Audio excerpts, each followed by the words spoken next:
Continuing, boy, as much as I want to make this weekly series briefer, I am having a difficult time with that. So I'm putting in a third tape today. But you know, this business about serving, it's a very natural instinct for human beings. We really must serve, okay, or else we're just not right. We're just not feeling right. We're not feeling it. We've got to. I mean, try it yourself. Try sitting around all day.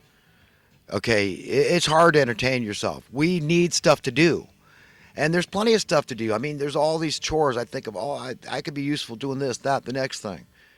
And, you know, a lot of it is self serving. But I like to serve others too. I like to please people. I like people to appreciate me. This is what we really want. People want to be appreciated. Okay, but we can get all those jobs that revolve around the problems persisting. They can be gone. I mean, can you imagine how low our work week would be if we're all doing really important stuff like building houses and working in factories and farms and we need the grocery stores. I mean, these people are taking care of your food. What could be more important than that? All over. And a lot of these jobs pay minimum wage or slightly above. We've got to see people as ourselves, as our own children. Okay, if you have a hard time with that, the golden rule, treat others the way you want to be treated business, right? Love others, the way that God showed he loved us by evidence of the cross. He was willing to die on the cross for us because for all intents and purposes, if you know Jesus, you know the Father as much as you need to know that God died for us. That's how much he proved he loved us. He's willing to let his very special son die on the cross for us. Okay, this is a big deal. This is a big deal. And, we've got that quality. We've got that quality. And that's a beautiful thing. It's a godly, God-given thing. And we've got certain instincts, okay, to love and cherish one another. And if we thought of each other as our own children, because this is the perception God has over us, I firmly believe it's a very apropos view, is that God is our parents, our divine parents. The Heavenly Father, the Father, the Mother, Mother Earth. God is male and female. First book in the Bible talks about this. This is the Creator, God Almighty. He is male and female. A very, very integral, intricate, important detail of the paradigm here that's going on. Okay, the dynamics of this whole thing. The male and female plays an integral role, and we see it duplicated in nature, like with the magnetism and electricity being negative and positive charges. Okay, the same with gravity. Scientists today will argue whether it's a pushing or pulling, and they've got a sort of a consensus, but it's, not everybody's on board with the idea that it's a pushing sensor. So it's probably both, So that's another dynamic of this yin yang, right? So this is the nature of God, our parents. And then if we looked at each other like that, these two new commandments God gave us would fall into place. We'd obey all the laws of men, at least all the laws that made sense, right? Because we know that all through history they come up with arbitrary laws. I mean, look, where's probation now? Now they're changing. Everybody can smoke pot in 6 states, and they say it's going to spread across the country. You see how it's like, well why was it illegal laws? Well, they were making money. It was a business. And, you understand, but now they're going to find a way to make money on it still because by legalizing, then they can tax it, and then you understand. So the establishment, this is why it's being done for profit. It's not for any other reason. So it's just, if we just listen to God, those 2 new commandments, Jesus said, the law and the prophets, that means the 10 commandments, we'll follow all of that. We'll live by the spirit of the law instead of the letter of the law, because the letter of the law will destroy all of us. But love God above everything else. I mean, he's the one that gave you everything good you've ever experienced. I mean, and appreciate obscure things, like people think about their conscience. I mean, appreciate all the boundaries you have. All those things you wouldn't do for any amount of money. Thank God. Thank God that you hear, I watch these crime shows, and you might too. And how could somebody do that? And I'm so far removed. Thank God that you are. Thank God there's all these things you wouldn't do for any amount of money that other people are falling headlong into. And just say, God, I confess my sins because I got issues too. I'm not on a high horse. I'm a sinner too. I mean, I'm doing these stupid things. that the forms of escapism and vices, trying to own my reality, and all they do is bring me down. And I say, why do I do it? But it doesn't make any sense. But I need to at least confess it.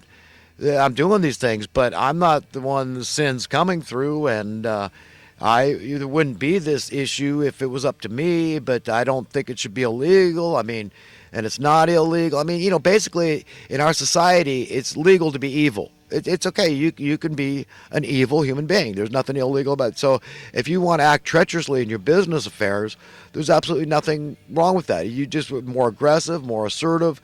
You're more cutthroat. Okay, that's perfectly legal in our society. So we're all feeling the effect of this madness that's just replete. It's everywhere. Our society is rife with it. That's why I call it the establishment beast system. We're in trouble. We're not listening to God. We're not honoring God above everything else, it says. That's it, man. This is the first commandment of all. If you fail here, just put me first in your life. I mean, Dr. Phil, I like Dr. Phil, but what are you doing to tell the public that? That's it, man. What do you think, you're smarter than Jesus Christ because you're educated? We're Harvard, whatever. Okay, I mean, because you did this and that and you accomplished this and that, and the world of, hyper education and this psychology and psychiatry division. And, hey, that's all fantastic that you're helping people. I'm all for helping people. But you got to tell point blank, society, you need God, man. Okay, you got to, I'm telling you, I don't, look, I'm just saying, man, you know what? Jesus said, look, if you're ashamed of me in this current adulterous, perverse generation, I'm going to be ashamed of you. Okay, when I come with the multitude of holy angels in his Father's glory, okay, I mean, listen, if that's a metaphor or literal, it doesn't matter. Same difference. Okay? For all intents and purposes, it doesn't matter.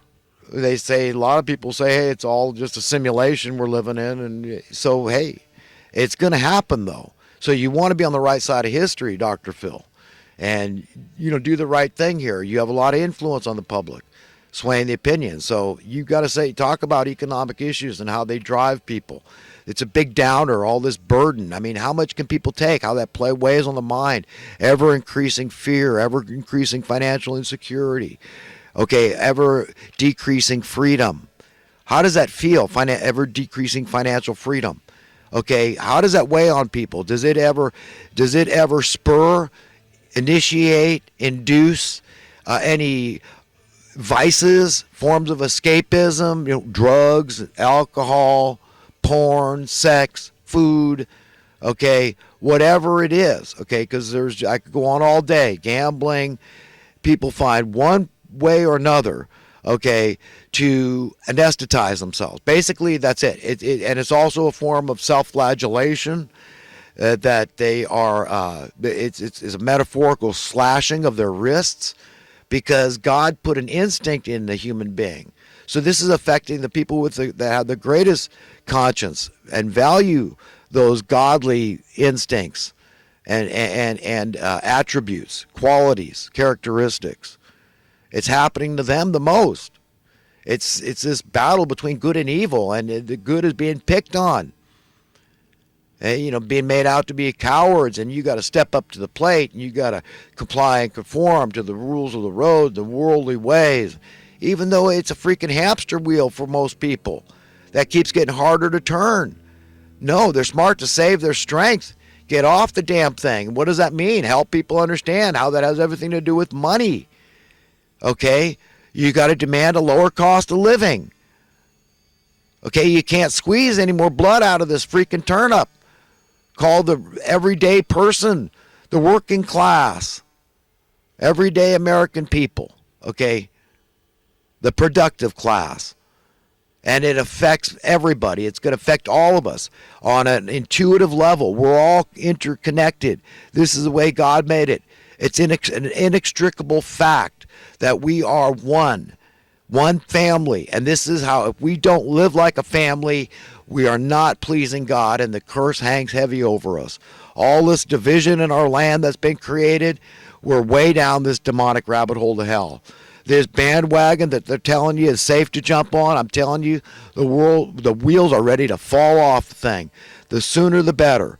Okay, it should have happened a long time ago. 1963 never should have happened. The assassination of JFK and the money printing coup never should have happened. Okay, but all in God's time. That's how it's going to change. And the best that we can do, everyday people, just people that want to be on the right side of history, fight the good fight, be a good, loyal brother, fellow American, whatever. Standing up for the downtrodden, okay, and standing up for Christ, basically. He said he was that downtrodden. Then we've got to band together, join together, bond together, act as one in unison as a family, come against these monsters and parent them and tell them what's what. We understand how it works now. We understand how we're being tyrannized. Even if we're not feeling it directly, it's happening to your brothers and sisters out there, your children. It's happening to Jesus. We call ourselves a Christian nation for what? For shame. They're living like a Christian nation, treating people less than that. They tell people to bring your animals in when it's cold. We're letting human beings sleep out in the cold, not criminals. Because if they decided, hey, you know what? I see a way out of this thing. I'm going to go get 3 hots and a cot. I'm going to commit a crime. Or maybe they just don't care. They say, I don't want to get caught, but I'm desperate. I need to survive here. I need money. I'm going to hold up a convenience store clerk at gunpoint. And if he resists me and something goes wrong, I blow his head off for a few bucks. And then I got to listen to people calling me a bleeding heart liberal because I believe in a universal basic income, cradle to grave. And I believe it's a thus saith the Lord thing, a way to thwart the evildoers, a way to parent them is tell them what's what, who's your boss. We the people are your boss. God's people, God's children, God's servants, God's friends are by extensions the same things to humanity. Okay, we got to look after one another. We are a brother's keeper. Like it or not, that's just the way it is. You know, there's business to the mainstream media reporting, oh, there's a housing shortage, so bringing this back. Because you know what? They're getting in a corner about this homelessness. I mean, and still to this day, they won't talk about the $50 billion we're spending every year to subsidize people's housing costs for poor people that can't afford their housing. We're not talking about that, and how that's making the problem worse. Okay? I mean, we got the government paying 90% of people's rent in some cases, because they say, well, you're on minimum wage, all you can afford is pay 10% of this $2,000 a month rent. So the taxpayers are picking up that tab. You hear the mainstream media educating you, making you angry and saying, wait a minute, and the problem's getting worse, it's making the problem worse? When the whole idea of starting this, they said it was socialism. Well, we're gonna help the poor people, and it's gonna bring housing costs down so that they can afford it. You understand? And the problem's gotten worse in all that time. Decade after decade, this has been going on. This game, this anti-capitalism.